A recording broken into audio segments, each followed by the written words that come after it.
Father, we thank you for what you have done for us tonight in your presence. We believe that as we are here tonight, you will set us free from the bondage of Satan. In the name of Jesus. Father, may you empower us to pray like never before. Put the spirit of prayer upon us tonight. Put the burden of prayer upon us tonight. In the name of Jesus. Make us qualified to be a prayer warrior indeed. In the name of Jesus. To destroy every plan of Satan and all their gatherings, anywhere they are right now. Father, as we have gathered together in this place, Father, let their gathering be scattered in the name of Jesus. Thank you, Father, for your answers. Thank you, Jesus. For in Jesus' name we pray. We are going to look at a exhortation titled A Time for War. A time for war.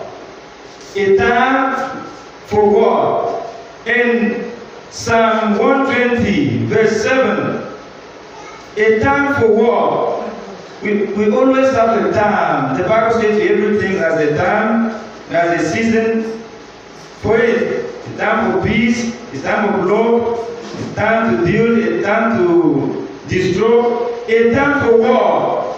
Psalm 120, verse 7. Psalm 120, verse 7.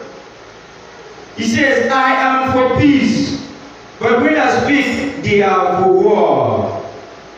A time for war. That's a time that we as Christians, we as believers, we need to know that this is not a time for us to joke. We need to know that this is not a time for us to rest. We need to know that it's not a time for us to be at home sleeping. We can sleep at any time. We can sleep in the daytime. We can sleep in the night. But it's not every night that we need to sleep. We need to understand that there's a time for us to come together, a time for war. Just the way when you notice something is going on in the city, notice something is going on in a particular place, at times it will be a time of peace in that area. And it will be a time for them to fight, a time of war. So also, we Christians, we need to know that we are in the last day. This is a time for us to war. This is a time for fight between the kingdom of darkness and the kingdom of light. Jeremiah chapter 6. A time for war between the kingdom of darkness and a kingdom of light. A time for war. Jeremiah chapter 6. Here King David says that I am for peace, but when I speak, they are for war. He's a man of war. Although he wants to speak gently, quietly, peacefully, but it is for war. Jeremiah chapter 6, verse 4 and 5, a time of war. Jeremiah chapter 6, verse 4 and 5. Prepare ye war against her. Arise and let us go up at noon. Woe unto us, for the day goeth away, for the shadow of the evening has stretched out. Arise and let us go by night, and let us destroy her palaces. Sit down. Say, arise and let us go by night, and let us go and destroy her palaces. A time for war. We need to understand that in the night, it is a time that evil are going on. In the night like this, it is a time for us not to sleep. In the night, it is a time that evil people, they are manipulating. Witchcraft, they are manipulating. Wizards, they are manipulating. Occultic people, they are manipulating. They are already there to destroy. It is a time for them to cause destruction. It is a time for them to cause commotion. It is a time for them to cause attack in the night. You see here now, they say, arise, let us go by night. It's not in the daytime. Like now, they have already targeted the time. As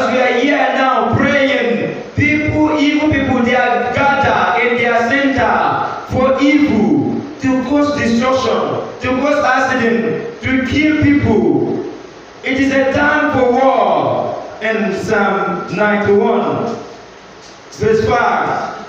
A time for war. Psalm 91, verse 5. A time for war. Psalm 91, verse 5. Thou shalt not be afraid for the terror by night, nor for the arrow that flieth by day. You see now? A time for war in the night. It is a time that arrows, evil people, they have their own terror. They are shooting arrows to kill, to destroy, to cause confusion, to cause attack in the night. It is a time for war. That's why the Bible says we should not be afraid by their terror. When you are also a man of war, you will not be afraid.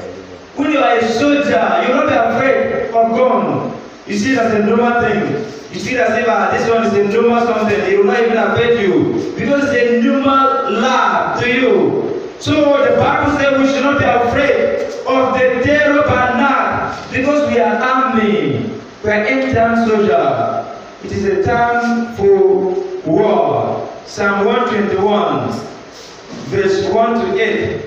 Psalm 121, verse 1 to 8. A time for war. I will lift up mine eyes upon the hills, from whence cometh my help. My help cometh from the Lord, which made heaven and the earth. He will not suffer their foot to be moved. He that keepeth thee will not slumber. Behold, he that keepeth Israel shall neither slumber nor sleep. The Lord is their keeper. The Lord is their shade upon their right hand. The sun shall not smite thee by day, nor the moon by night. The Lord shall preserve thee from all evil. He shall preserve their soul. Verse 8. The Lord shall preserve their going out and their coming in, from this time forth and even forevermore. A time for war. Job chapter 34, verse 25. Job chapter 34, verse 25. A time for war. Job 34, verse 25. Therefore, he kneweth their works, and he overturned them in the night, so that they are destroyed. If you knew the works of darkness, if you knew the works of witchcraft, if you knew the works of evil people, you will not sleep in the night. You will know that the night is a time for war. You will know that this night is a time for me to overturn the power of darkness. It's a time for me to overturn the evil plan. It is a time for me to frustrate the works of darkness. It is a time for me to rise up from my bed, to challenge evil, to challenge evil power, to challenge occultic men and women who says that I will not succeed in life. It is a time for war in the life. A time for war. Job chapter 36, verse 20. Job 36, verse 20. A time for war. Desire not the night when people are cut off in their place. Here the Bible let us understand that the night time is a night of war. It is a time for war. We should not desire it to be rested. Thank God for this night. Let me sleep. Rain is falling. Hey, this one is doing good. I will cover myself with my blanket. I will wear my pillow. The Bible says you should not desire a night to rest. A night is a night for war. It is a time for war. It is a time for you to wake up and fight the kingdom of darkness. It is a time for you to know that witchcraft they have gathered. Hey, let me stand against them. Let me scatter their plan before they will scatter you. If you didn't rise up to pray against their plan, if they succeed against you that night, the daytime you will not overcome them again. It is too late. That's why they say it is too late when the head is hold off. And now it's a time for you to frustrate them. they have not succeeded. Isaiah chapter 21, verse 11 and 12. Isaiah 21, verse 11 and 12. A time for war. The burden of the man who called to me out of Seir, watchman, what of the night? Watchman, what of the night? The watchman said, the morning cometh, and also the night. If ye will inquire ye, return, come. See now, a burden came upon a seer, a prophet. He is not saying that watchman, you are a watchman of your own soul. You are a watchman of your family. You are a watchman of your destiny. You are a watchman in your family. You are a watchman. If you want to succeed in life, you are the watchman of your own soul. The Bible is asking you that what about the night? You say that you are a watchman, but my own, let me sleep in the night, so that in the morning I will be a watchman. I will be a watchman of myself in the morning. In the morning I will pray. In the morning I will scatter Satan. In the morning I will scatter the devil. In the morning I will break every chain in my leg, in my hand. What about the night? That's the question the Bible is asking us. The watchman is saying that no, don't worry. In the morning I will pray. Let me sleep in the night. You don't know that the night time is a time. It is a proper time for war. A time for war. This is a night.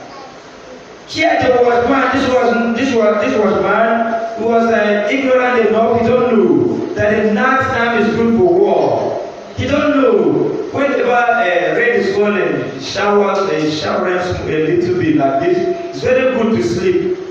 So also in the night, it's good to fight spiritual war. In prayer, Lamentation chapter 2, verse 19. Lamentation chapter 2, verse 19. A time for war. Lamentation chapter 2, verse 19. A time for war.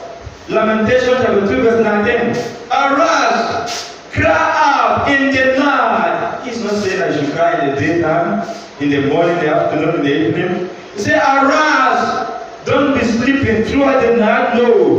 Wake up, cry in the night, fight the battle, because the night, it is a time for war. Arise, cry out in the night, in the beginning of the watches, pour out their heart like water before the face of the Lord.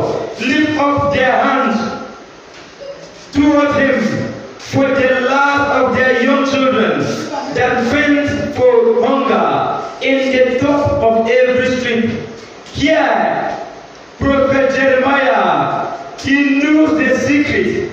He knows what is going on in the night. He says that we should arise. We should not sleep in the night. We should have time to pray in the night. We should not use the whole time in the night, the whole hours in the night to sleep. No. He said we should arise. We should wake up to cry, to pray to God in the night. Because the night time, it is a time that witchcraft, they are manipulating. The night time, it is a time that witchcraft, they gain access.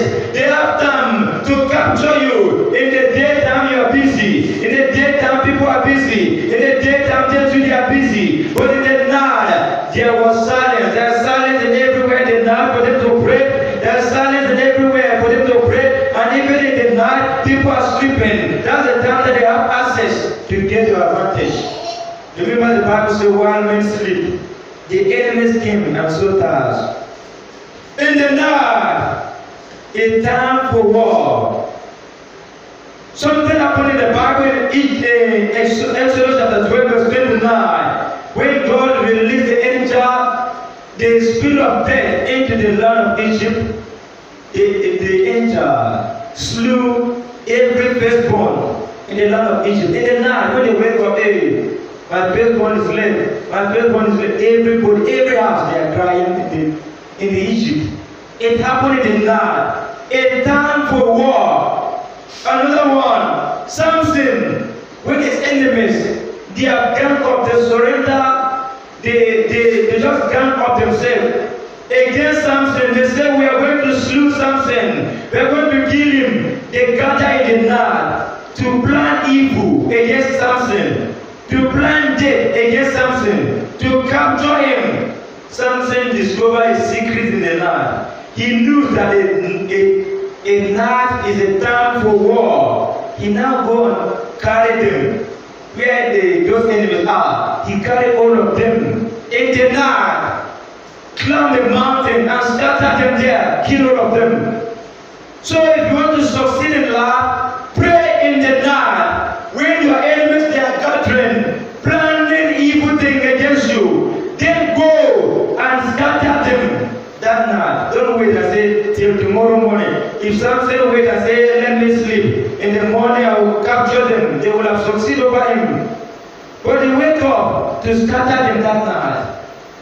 Another one, Paul the Apostle, in Acts chapter 16 verse 25, Paul and Silas, they knew the secret in the night. They knew that a night is a time for war. They pray. It is not a physical war, it is a spiritual war. To pray and sing worship. They pray and sing worship. Acts chapter 16 verse 25.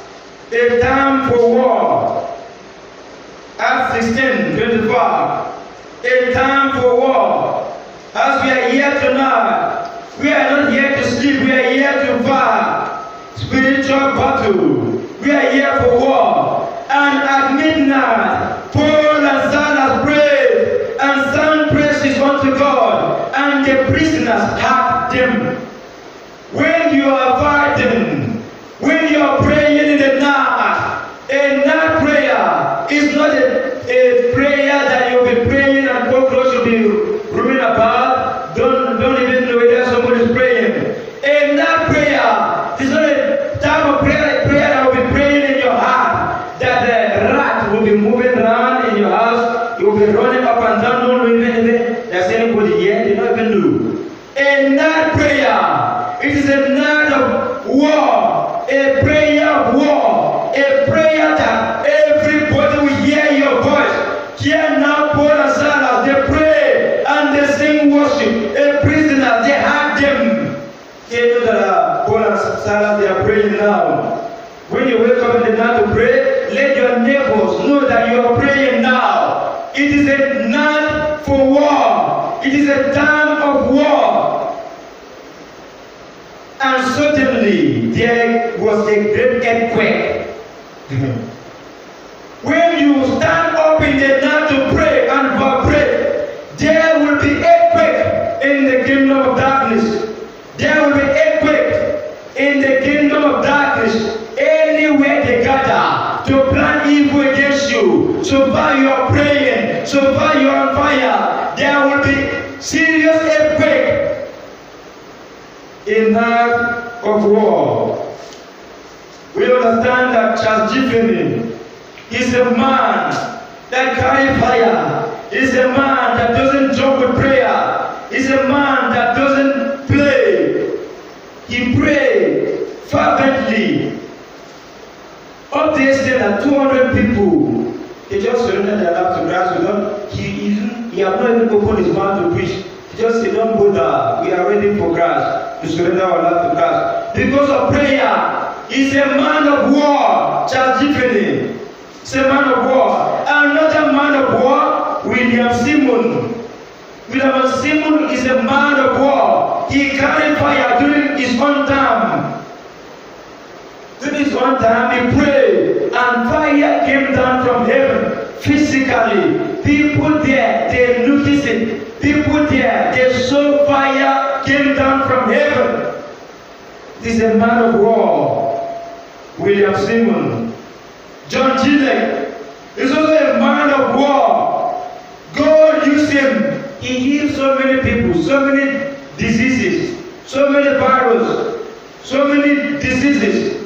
Up to yesterday that people, they just arrested him. They arrested him. They just say, you are practicing medicine without license. Government, we didn't give you license, but you are practicing medicine. They didn't believe that the thing is ordinary prayer because the healing is too much. The healing was too much that even their own medicine will not work. They are thinking that the Charles Jiffany one is different. different from John G. Legon, is different from their own. So they arrested him. They are, we have been practicing medicine without license. You're supposed to collect license. Huh? He's a man of war. We have another man again, John Calvin.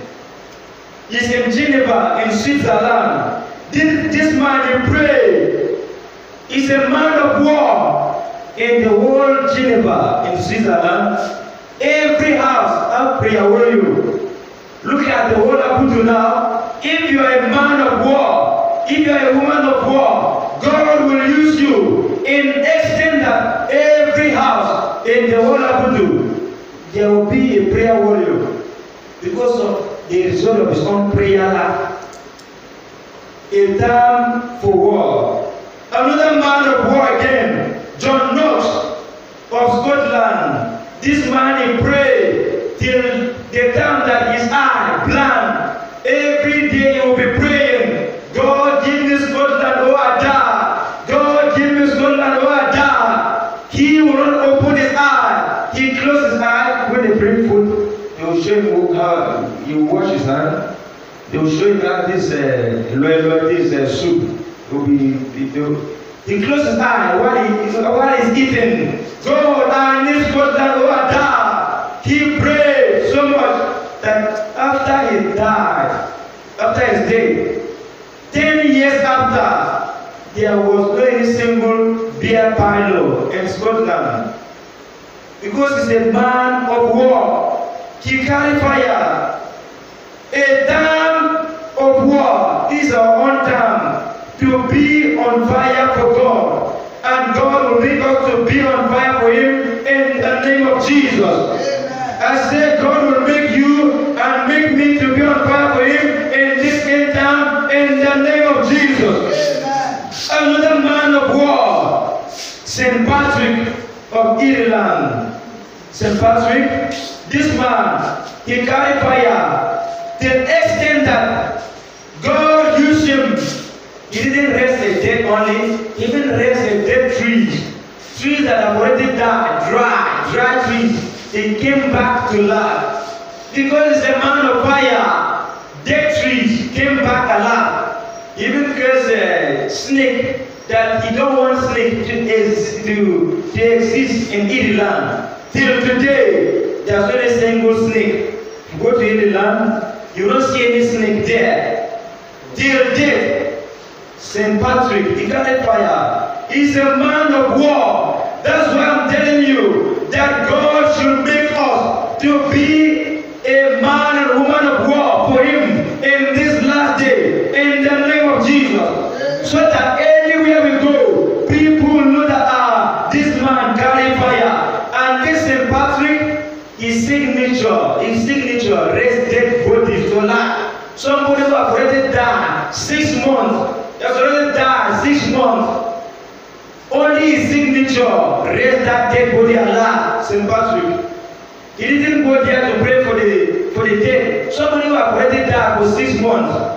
Only his signature raised that dead body alive. Because the carry fire, God can use you too. God is not a partial God. If you have time for Him, if you have time, if you discover that night is a time for you not to be sleeping. It is a time for you to be on fire for Him. He will use you. If you have power over the night, you have power over the daytime. But if you don't have power over the night, you don't have power in the daytime. Because it is the night that controls the day. If you are the type that used to sleep in the night, sleep, you don't have power in the daytime. Another man of war, Francis Assisi. Francis Assisi is from Italy. This man is a man of war. And God used him during his own time. He carried fire up to the extent that if a bird is singing, shouting, he will understand what the bird is saying. He will understand the singing, the songs of a bird. Francis Assisi. Another man, John Heath. John Heath, he prayed, he carried fire. He prayed up to the extent that people, they are afraid of him. People, whenever they they see him, they will be crying. When you wake up in the daytime, about 50 to 100 people, they will just gather in the front of his door, crying, say, please come out and help us. Please come out and help us. Because we see you. We saw you in our dream. Please help us. Lead us to Christ. Because he carried fire. Another man, Elian. Elian is a man that carried fire up to the extent that if you want to do deliverance, no need to even pray and say, demons are command you in the name of Jesus. You just say, C-A-A-Elian, A-A-Elian. You just mention his name. Demons will cry out and they will just jump out of that body. They will just disappear. Because he carried fire. I pray God will make us to discover that this is a time for war, so that we will be on fire for him and this last day. In the name of Jesus. I pray God will make you to be a man